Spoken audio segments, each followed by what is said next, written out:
Smoking causes cancer. Smoking kills. Liquor drinking is injurious to health.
If you've ever cried at a wedding that never happened, you're not alone.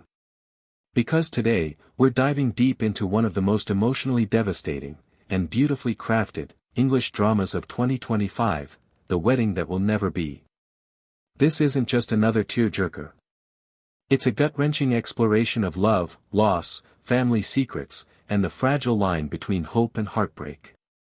And before we get into every heartbreaking twist and turn, yes, you can watch this powerful film legally on platforms like Amazon Prime Video, Apple TV, and Google Play Movies. Support the creators. Don't pirate. Your conscience, and your mom, will thank you. Now, here's something real. If you love your father, hit that subscribe button right now.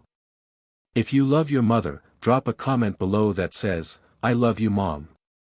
Go ahead. Do it. Because this story, it's going to remind you why family matters more than anything, even when it hurts. Welcome back to MN Media, where we don't just recap movies, we feel them. And The Wedding That Will Never Be? Oh, you'll feel this one in your bones. Released in early February 2025, this British-American co-production swept through festivals like a quiet storm before hitting mainstream audiences with the force of 1,000 unspoken goodbyes. Directed by the critically acclaimed Eleanor Hart, known for her intimate character studies in films like Whispers in the Rain, 2021, and The Last Letter Home, 2023, this drama marks her most personal work yet.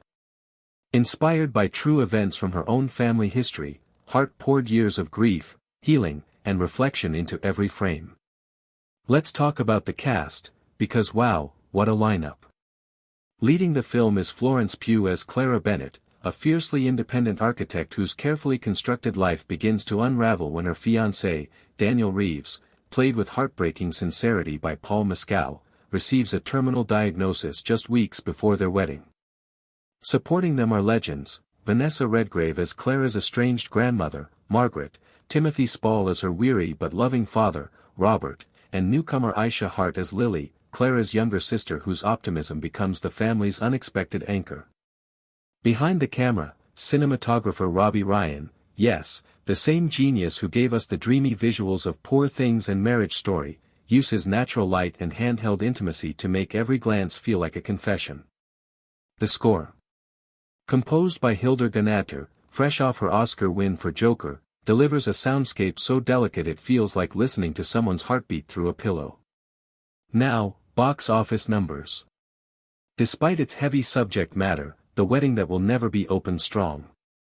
With a modest $18 million budget, it grossed over $92 million worldwide by March 2026, proof that audiences still crave emotional truth over CGI explosions.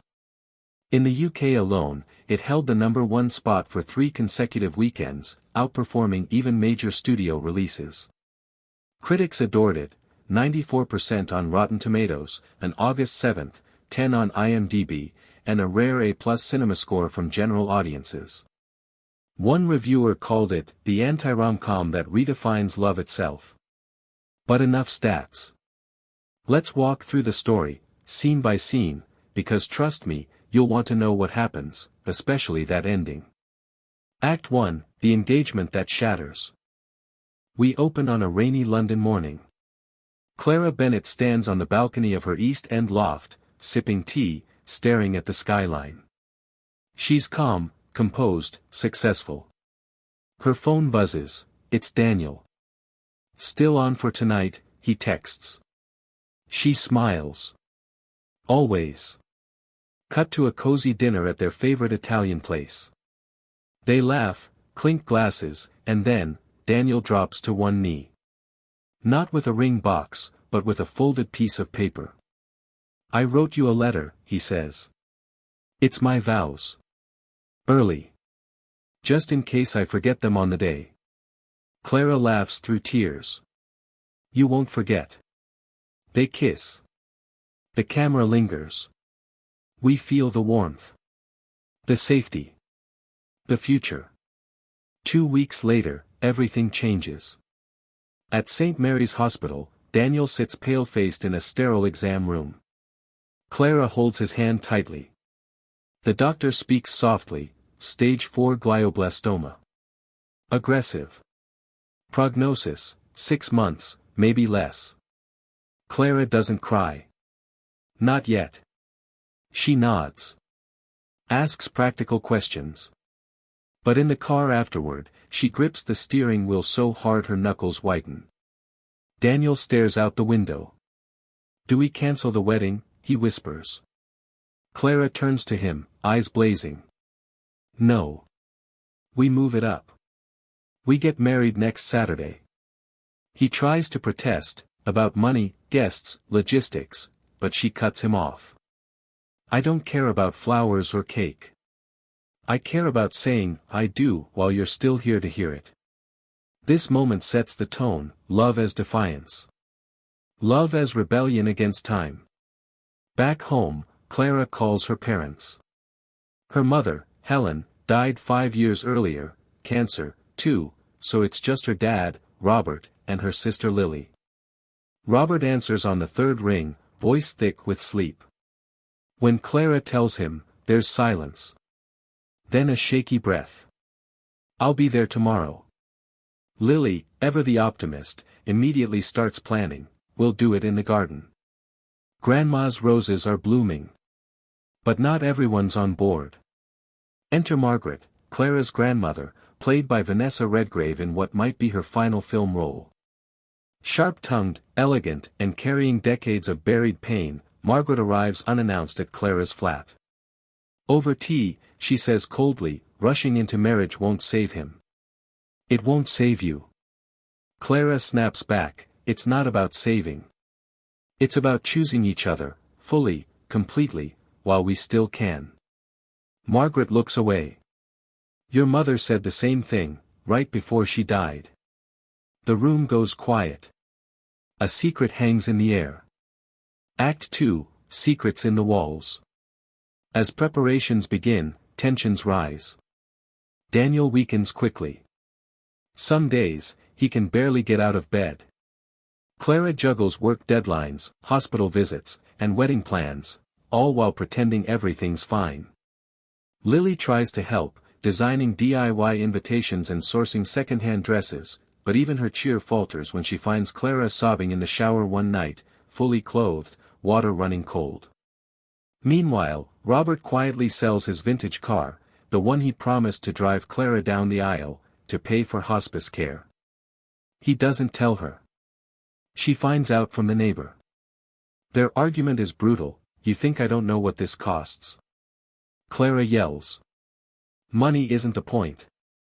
Robert replies, voice breaking. "The point is I lost your mother. I can't lose you to grief before he's even gone." And then, the letters. While cleaning out Helen's old study, Lily discovers a shoebox labeled, "For Clara, when you marry." Inside, dozens of handwritten letters, one for each year of marriage Helen never got to live. Year 1, fight fair. Year 5, never skip date night. Year 20, remember how he looked at you the first time. Clara reads them aloud to Daniel in bed. He smiles weakly. She knew, didn't she? That love isn't about forever. It's about showing up, every single day you have. But the biggest revelation comes from Margaret. One evening, over sherry, she finally opens up. Decades ago, she was engaged to a man named Thomas, a jazz pianist. They were to marry in 1946. But Thomas contracted tuberculosis. Instead of rushing the wedding, Margaret ran. She married someone else, had Clara's mother, built a life, but never loved again. "I thought I was being practical," she says, tears streaming. "But all I did was rob myself of goodbye." She takes Clara's hand. "Don't make my mistake. Say your vows. Even if no one comes. Even if it rains. Say them." This confession shifts everything. Clara softens toward her grandmother. They plant new rose bushes together, white for peace, red for love. Act 3, The Wedding That Never Was. The day arrives. June 14, 2025. Skies are gray but holding. Guests trickle in, close friends, neighbors, Daniel's elderly piano teacher. Only 30 people, but every chair is filled with love. Clara wears her mother's lace dress, slightly altered. Lily walks her down the aisle since Robert is too emotional to stand. But Daniel isn't there. He collapsed that morning. Rushed to the hospital. Non-responsive. Clara stands at the altar alone. Rain begins to fall. Guests shift uncomfortably. Someone whispers, "Should we go inside?" But Clara doesn't move. She closes her eyes. Takes a deep breath. And begins to speak. "I, Clara Bennett, take you, Daniel Reeves, not for the years we planned, but for the moments we shared. Not for the house we built, but for the bed we warmed. I take your laughter, your stubbornness, your hands that held mine through storms I didn't even see coming." She recites her vows to an empty space. To memory. To love that exists beyond presence. Suddenly, a cough. A rustle. Daniel appears at the garden gate, leaning on a nurse, wearing his tuxedo over pajamas.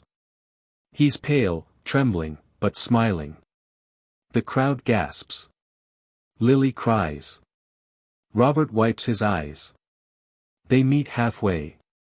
No officiant. No license signed yet. Just two souls, whispering promises under storm clouds. "I choose you," Daniel says. "I choose you," Clara replies. They kiss. Thunder rolls. Rain pours. And for a moment, just a moment, it feels like the universe paused to witness something sacred. Epilogue, after the rain. Daniel passes 3 weeks later, peacefully, in his sleep, Clara's hand in his.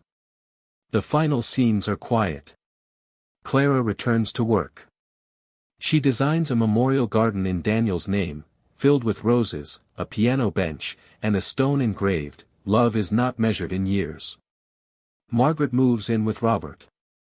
They grow tomatoes together. Lily starts a podcast about love in the face of loss. And Clara? She visits Daniel's grave every Sunday. Leaves a single white rose. Talks to him like he's still there.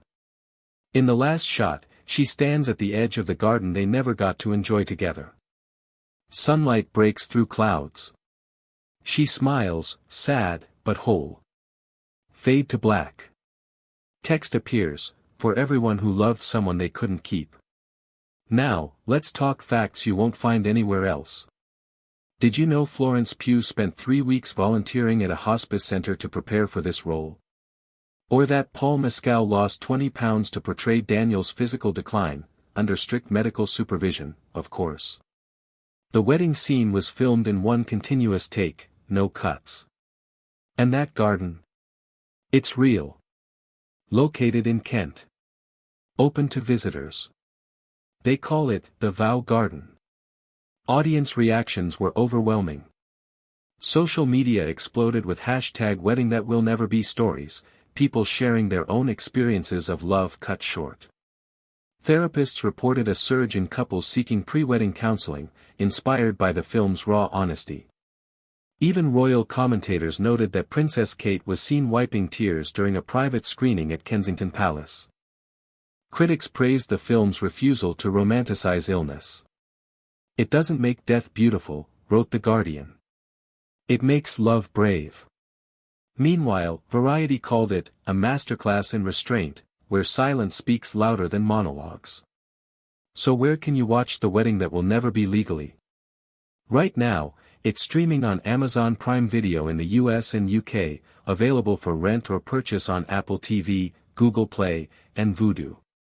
It's also playing in select arthouse cinemas through April 2026 as part of a Cinema of Compassion retrospective. Before you go, remember what I asked at the start. If you love your father, subscribe to MN Media. If you love your mother, comment, "I love you, Mom." Because stories like this remind us, time is short, but love echoes. And if you're moved by this film, you'll probably love our deep dives into A Man Called Otto, The Father, and Manchester by the Sea, all linked below. Thanks for watching. Stay kind. Stay present. And never wait to say, I love you. Because some weddings will never be. But the love that lasts forever.